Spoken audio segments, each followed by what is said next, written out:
Hello students, मैं हूं Waseem Asghar. Welcome my channel think to math.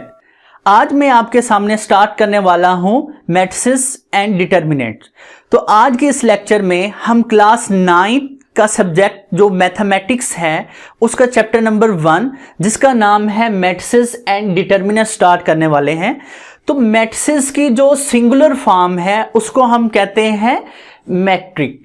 Matric की जो डेफिनेशन है इसको समझने से पहले आइए चलते हैं इसके बेसिक कंसेप्ट की तरफ। तो बेटा, रियल लाइफ में हमारे पास जो टाउन्स होते हैं उनमें जो हाउसेस होते हैं, फॉर एग्जांपल मेरे पास जो इस टाउन में फर्स्ट रो में फर्स्ट हाउस है उसका नाम है ए, और फर्स्ट रो और फर्स्ट कॉलम की वजह से मैं इसको लेबल लगाऊंगा 1 and 1। सही हो गया। इसके बाद हम जो इसी रो में नेक्स्ट हाउस है सेकंड, उसको जो लेबल लगाएंगे ए, यानी 1 and 2, यानी फर्स्ट रो का सेकंड घर। सिमिलरली जो हमारे पास फर्स्ट रो का थर्ड घर होगा हम उसको लेबल लगाएंगे A13 का। अब हम सेकंड रो में चलते हैं जी। A21, A22 जी बेटा, A23, A31, A32 जी, A33। तो यहां पे हमने देखा कि हमारे पास 9 घरों की कलेक्शन है जिसको हमने एक रेक्टेंगुलर अरेंजमेंट में रखा हुआ है। तो अगर मैं इस रेक्टेंगुलर अरेंजमेंट यानी जो घरों की अरेंजमेंट है इस पर बार लगा दूं, ये मेरे पास एक मैट्रिसेस बन जाता है। तो इस मैट्रिसेस की खासियत क्या है? ये जो तमाम के तमाम एलिमेंट्स हैं यानी हाउसेस हैं, for example A11, A12, A13, similarly A21, A22, A23, A31 and A32 and A33 इस मैट्रिसेस के इस रेक्टेंगुलर अरे के एलिमेंट्स हैं। जी बेटा, जो हमारे पास फर्स्ट हॉरिजॉन्टल लाइन है ये जो, इसको हम नाम देंगे फर्स्ट रो R1 का। सिमिलरली ये जो हमारे पास सेकंड लाइन हॉरिजॉन्टल है इसको हम नाम देंगे R2 का। ये जो थर्ड हॉरिजॉन्टल लाइन है इसको हम नाम देंगे R3 का। तो आया कि हमने आज यहां पे सीखा कि हमारे पास जो मैथमेटिक्स में मैट्रिसेस होते हैं उसमें जो हॉरिजॉन्टल लाइंस होती हैं वो रो कहलाती हैं। सिमिलरली तो इस मैट्रिसेस में जो वर्टिकल लाइंस हैं, फॉर एग्जांपल हमारे पास ये है, इसको C1 यानी फर्स्ट कॉलम जी। हमारे पास ये जो नेक्स्ट है C2 सेकंड कॉलम जी, next C3 and third column. तो बेटा, हमारे पास कुछ एलिमेंट्स की कलेक्शन जो होगी और उसको हम ऐसी अरेंजमेंट में रखें जिसमें वो रेक्टेंगुलर अरे हो, यानी एक रेक्टेंगुलर तरतीब हो, और या फिर उसकी फॉर्मेशन हो, कलेक्शन हो, किसकी जी, रियल नंबर्स की। वो ऑब्जेक्ट्स भी हो सकते हैं। यहां पे मैंने एक एग्जाम्पल आपको समझाई। तो इस डेफिनेशन में जो रियल नंबर है हम डिटेल से पहले इसको डिस्कस कर चुके हैं, जिसका लिंक डिस्क्रिप्शन में भी है, और ऊपर आई का जो ऑप्शन है उसको क्लिक करके भी आप इस वीडियो को देख सकते हैं। तो मेरी आपसे रिक्वेस्ट यही है कि इस चैप्टर को डिस्कस करने से पहले आप नंबर्स का जो बिहेवियर है उसका लेक्चर पहले देख लें। तो जी बेटा, यहां पे मैट्रिक की डेफिनेशन अब हम पढ़ते हैं। वो कहता है अ रेक्टेंगुलर अरे, यानी एक रेक्टेंगुलर अरेंजमेंट, तरतीब of a formation of the collection of a real numbers. क्योंकि हम मैथमेटिक्स डिस्कस कर रहे हैं तो यहां पे जो कलेक्शन हम लेंगे वो रियल नंबर्स लेंगे। सिर्फ कहता फॉर एग्जांपल हमारे पास 0 है, 1 है, 2 है, 3, 4, 7, और अगर हम उन कलेक्शन को इस अंदाज में लिखें, कौन सा अंदाज जी, and then enclosed by brackets, यानी इन रियल नंबर्स को एक इस अंदाज में लिखें यानी इस अरेंजमेंट में लिखें और उसको ब्रैकेट्स में बंद कर दें, तो इस अरेंजमेंट को इस अरे, रेक्टेंगुलर अरे को हम क्या कहेंगे, मैट्रिक कहेंगे, जिसके हमारे पास जो बुक में उसने एग्जाम्पल दी हुई है, हमारे पास इन्हीं कलेक्शंस की है, जिसको मैंने लेबल लगा दिया कैपिटल ए यानी मैट्रिसेस, जिसमें 1 3 4 7 2 0 है। दूसरा मैट्रिक है जिसका नाम बी है, कैपिटल बी दिया मैंने, तो 0 1 3 एंड 4। तो इसमें एक बात याद रखिएगा कि जब भी हम मैट्रिसेस को डिस्कस करते हैं तो हमेशा तो जो मैट्रिसेस का नाम होता है वो कैपिटल लेटर से लिखा जाता है, और जो मैट्रिसेस में यूज होने वाले एलिमेंट्स हैं, फॉर एग्जांपल जैसे हमारे पास यहाँ ए एलिमेंट्स था, ये हमारे पास तमाम के तमाम स्मॉल लेटर में यूज होंगे। तो आइए चलते हैं हम अपने next article order of the matrix की तरफ। ऑर्डर ऑफ मैट्रिक पढ़ने से पहले हम देखते हैं कि ये जो हमारे पास मैट्रिक है इसका ऑर्डर क्या है। First row, second row, third row, तो टोटल नंबर ऑफ रोज कितनी होगी, 3। तो जी यहां हम लिखेंगे 3 क्रॉस जी, और हमारे पास ये देखें जी कॉलम्स कितने, 1 2 एंड 3, तो टोटल नंबर ऑफ कॉलम्स कितने हैं, 3 हैं, तो यहां पे हम लिखेंगे 3। तो यहां पे ये जो मैट्रिसेस है जिसको मैं लेबल लगा रहा हूं ए का, तो जी इसका ऑर्डर क्या हुआ, 3 क्रॉस 3। तो बेटा आपकी जो बुक है 9th क्लास की बुक, उसमें इन्होंने ऑर्डर को लिखने का एक नया अंदाज बताया, वो भी देख लें। यहां पे हम कैसे लिखेंगे ऑर्डर जी, 3/3 जी। बेटा ऑर्डर हमें और क्या बताता है, देखें जी ऑर्डर हमारे पास आया 3 क्रॉस 3, तो इसको मल्टीप्लाई कराएंगे तो हमारे पास आंसर आ गया 9। उस मैट्रिक के अंदर टोटल नंबर ऑफ एलिमेंट्स हमें वो बता देगा। स्टूडेंट्स आप कोई भी मैट्रिक्स ले लें, उस मैट्रिक्स में number of rows and number of columns मालूम करने के बाद हम सबसे पहले नंबर ऑफ रोज और उसके बाद नंबर ऑफ कॉलम्स लिखेंगे। तो ऐसे अंदाज को जिसमें हम सबसे पहले number of rows and number of columns लिखें तो उसको ऑर्डर ऑफ अ मैट्रिक कहते हैं। तो अब चलते हैं हम प्रॉपर डेफिनेशन पे, जो हमारे बुक के पेज नंबर 3 पे है जी। The number of rows and columns in a matrix, एक मैट्रिक के अंदर स्पेसिफाई, जो बयान करता हो इट्स ऑर्डर को। If matrix A has m rows and n columns, then order of A is m/n। तो बेटा यहां पे हमारे पास जो m है और जो n है ये हमारे पास कांस्टेंट हैं, नंबर्स हैं। तो एग्जाम्पल में देखते हैं हम, तो एग्जाम्पल में देखें जी हमारे पास एक मैट्रिक A है जिसमें हमारे पास नंबर ऑफ रोज कितनी है जी, ये हॉरिजेंटल हमारे पास लाइन है और एक ये हॉरिजेंटल लाइन है। तो अभी हमने देखा जो नंबर ऑफ हॉरिजेंटल लाइंस होती हैं उनकी जो काउंटिंग है, उनकी जो तादाद है वो हमारे पास कितनी आ गई जी, 2 आ गई। तो यहां पे नंबर ऑफ वर्टिकल लाइन यानी हमारे पास जो कॉलम्स हैं 1 2 एंड 3, उसमें उनकी काउंटिंग कितनी आ गई जी, 3। तो ऑर्डर ऑफ ए क्या हुआ, तो जी ऑर्डर ऑफ ए क्या है जी, हमने अभी सीखा कि सबसे पहले हम क्या लिखेंगे, नंबर ऑफ रोज और फिर बाद में नंबर ऑफ कॉलम्स। तो हमारे पास ऑर्डर ऑफ ए मैट्रिक हमारे पास क्या हो गया जी, 2/3 हो गया। तो बेटा ये हमारे पास एमसीक्यूज में भी आते हैं।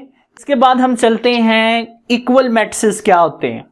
तो इक्वल मैट्रिसेस में देखें जो प्रॉपर डेफिनेशन है वो क्या कहता है हमें कि let A and B be 2 matrices, then A is said to be equal to B and denoted by A equal to B.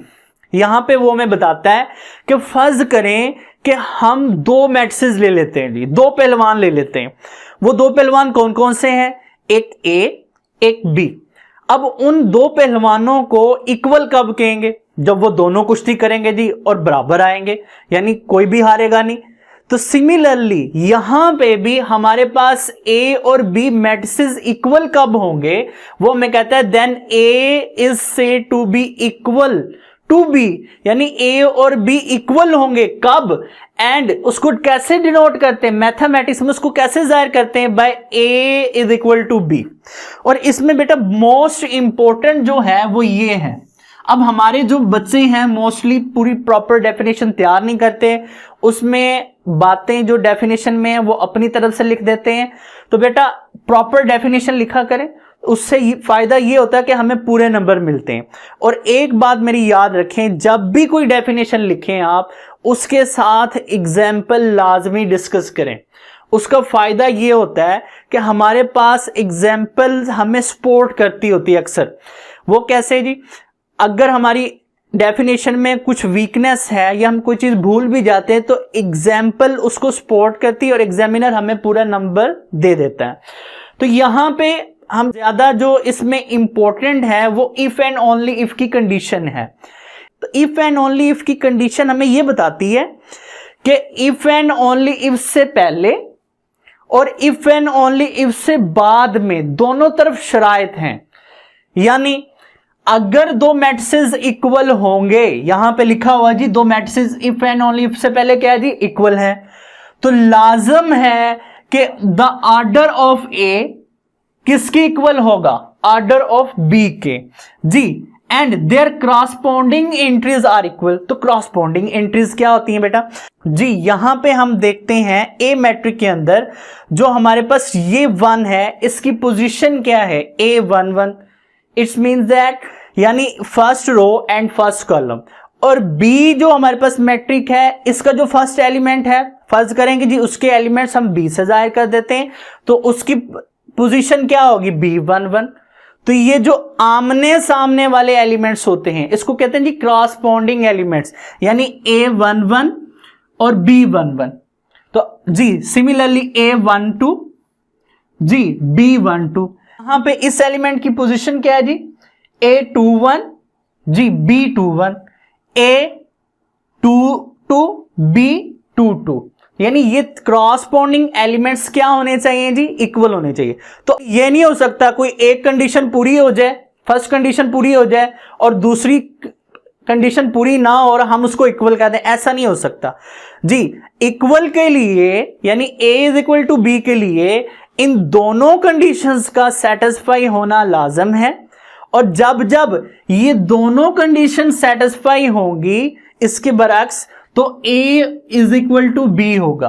तो आज एक बात तय हो गई कि A मैट्रिक्स किसके इक्वल होगा जी B के, इफ एंड ओनली इफ अगर A का ऑर्डर मैट्रिक का किसके इक्वल होना चाहिए B के, शाबाश। इसी तरह और जी corresponding entries are equal. Corresponding entries हमने पढ़ी जी, क्रॉसपोंडिंग एंट्रीज हम यहां देखते हैं कौन कौन सी हैं।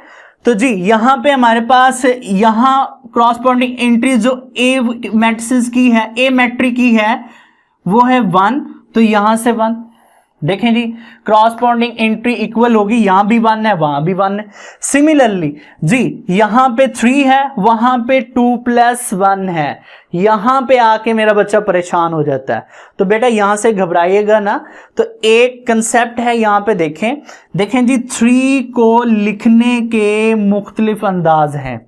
यहां पे एक अंदाज लिखा हुआ है 2+1, ये भी 3 है जी।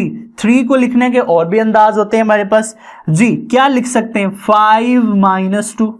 3 को लिखने के और भी अंदाज हैं जी, क्या हो सकता है जी 6 - 3 जी। 3 को लिखने के और भी अंदाज हैं, क्या हो सकता है जी 10 - 7।